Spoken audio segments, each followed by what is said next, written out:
Turn on the microwave ablation device.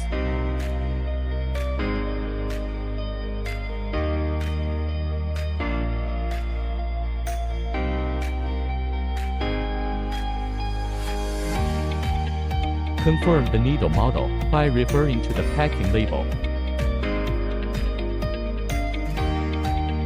Choose the ablation needle model on the screen. Set the ablation power and time. Do ablation.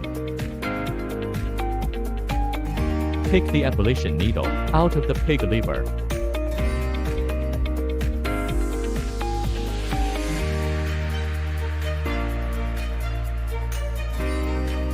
Press the stop button on the screen to stop the ablation. Turn off the ablation device. We can see the ablation result by cutting off the pig liver. Step on the foot pedal to achieve the start and stop of the microwave ablation instead of the hands.